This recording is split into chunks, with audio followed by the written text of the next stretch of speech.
Caroline Munro seems to be having a bit of a career resurgence at the moment, with her weekly Cellar Club hosting slot on Talking Pictures TV, giving the 76-year-old the sort of exposure that her 1970s rivals might only dream of. It's not bad for a model turned actress who, in the natural order of things, you might reasonably have expected to have had a career that came and went with youth, given that she was often hired as much for her extraordinary looks as for her acting talent. But throughout the peak of her success, she had a secondary, or would that be third, career that has been little discussed. At various times, Caroline tried to become a pop star. Unfortunately, fate was not on her side.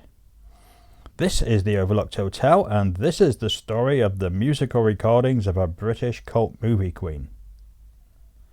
Caroline Munro's entire career has been a fascinating series of one thing leading to another moments that make her life genuinely intriguing.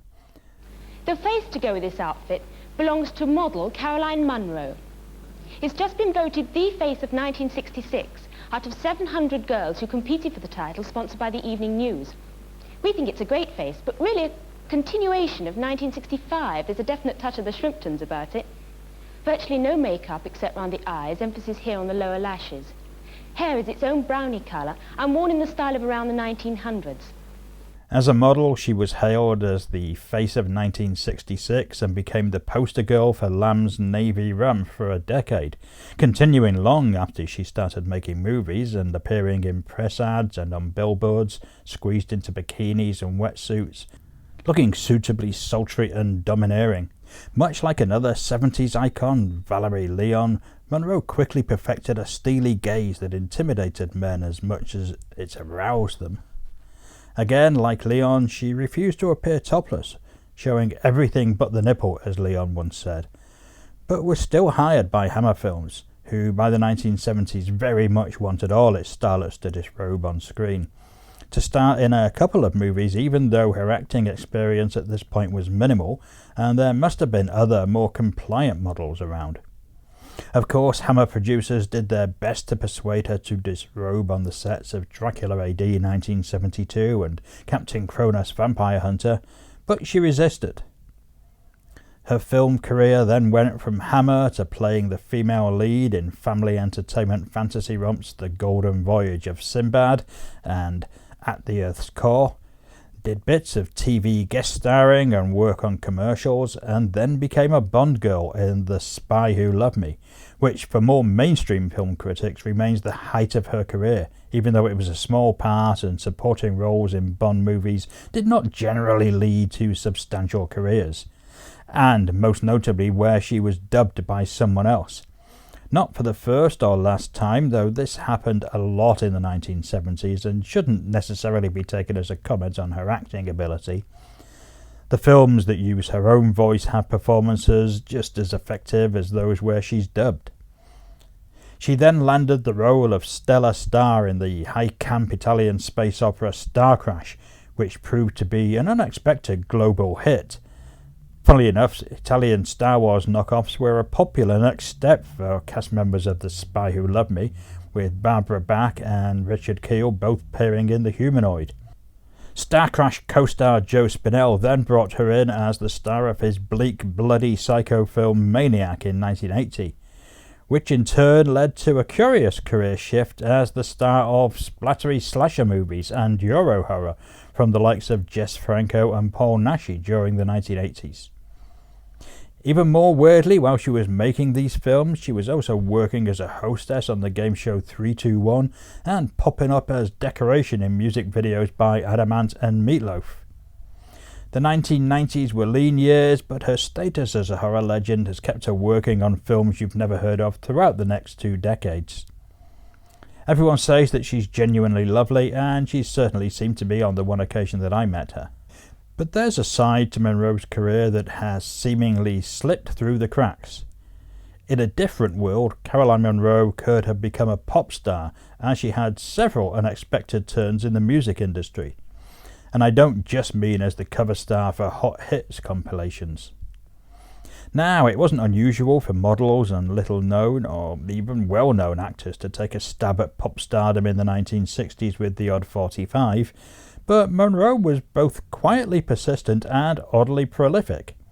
If you gathered all her singles between 1967 and 1984 together, you'd actually have a full album's worth of material. I'm actually surprised that nobody's done it yet. If you're a record label producer watching this video, you might want to think about this.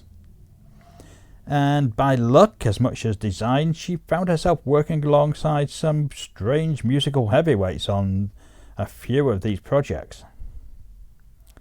Her musical debut, Tar and Cement, was a twee little hippy-dippy number that allegedly has a fairly extraordinary team behind it.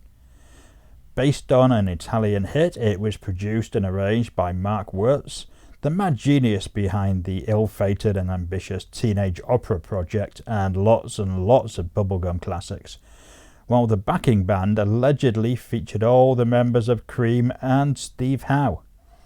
I say allegedly because there are no credited musicians on the record, and the only evidence for this seems to come from a 2019 Guardian interview with Munro. We should note that Cream was already a very big thing in 1967, and quite why Clapton, Baker and Bruce would be moonlighting with anonymous session work at this point is hard to fathom. And there's none of their trademark sound and fury either here, or on the slightly bluesier B-side to This Sporting Life. Still, stranger things have happened. The town I came from was quiet and small. We played in the meadows where the grass grew so tall.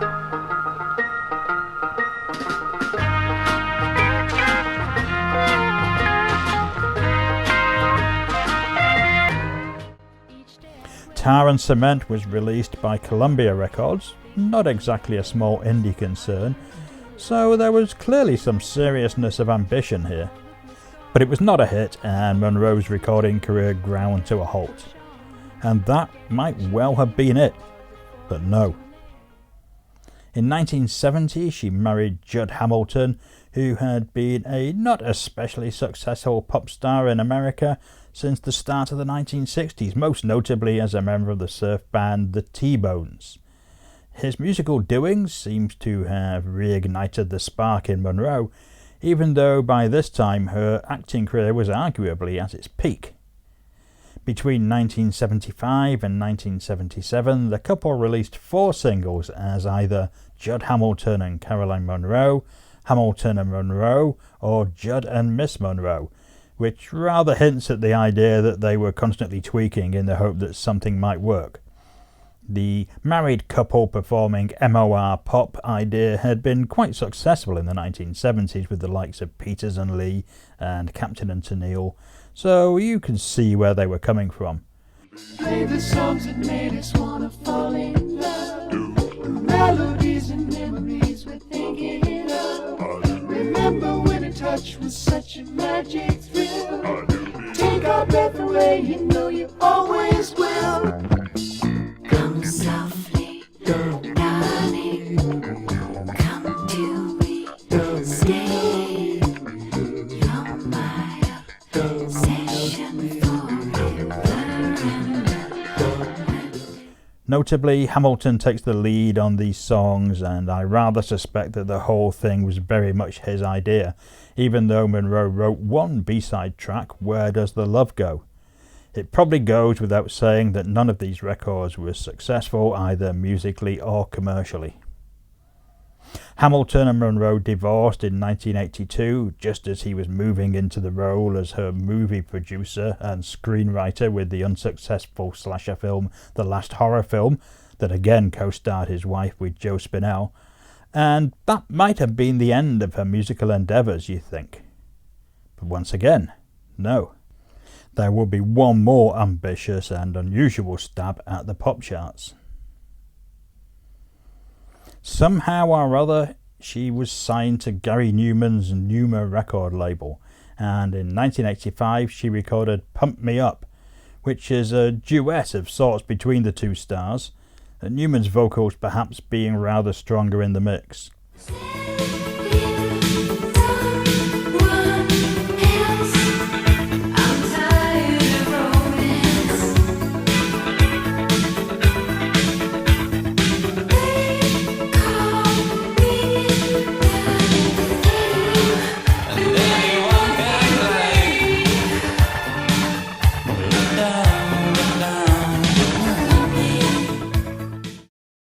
record is very much a product of its time, full of cold synth beats and stop-start production touches that have not aged well. Newman, who wrote and produced, was probably already well on the way from being a critical darling to the widely mocked figure that he was for much of the decade. His disarming honesty and nerdish persona never really sat well with the music industry obsessed with faux cool and plastic sophistication. So his involvement here was not the guarantee of success that it might have been in 1980.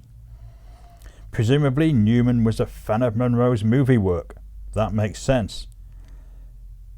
Possibly they were in some kind of relationship. That also makes sense. But musically, the record is all over the place, perhaps best summed up by the weird sleeve art that mixes one of Munro's worst photos with letraset titling to give the impression of something that a fan has knocked together. It's also, for me at least, always odd to see somebody who I associate so much with the 1970s looking so entirely 80s, especially as that look now seems to have dated much more than the previous decades. The B-side, The Picture, is a little more interesting, a downbeat affair that perhaps exposes the flaw in the efforts to turn Munro into a pop star a bit too clearly, namely that she was struggling to carry a tune when not drowned out by instrumentation. That said, a lot of much worse singers have had hit records. It might be that anyone would struggle with this song, and perhaps electropop was not really in her comfort zone. Once again, chart success proved a bridge too far, and for Munro, who was now in her mid-30s and so, by 1980s pop standards, effectively geriatric, and it was probably time for her to move on.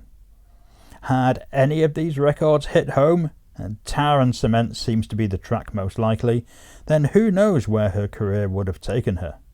But personally, I'll sacrifice yet another twee folky girl singer or MOR crooning couple for the stellar star film any day. So perhaps we should be glad that the records failed to land and she focused her attentions on more interesting projects. So what do you think of Caroline's musical adventures? Did you buy any of these records on original release? Let us know in the comments. And if you enjoy these explorations of forgotten pop culture, then why not give this video a like? And if you haven't yet done so, subscribe to the Overlook Hotel to make sure that you won't miss any of our future videos. It's the best thing that you'll do all day. Thanks for watching, and I'll see you again soon.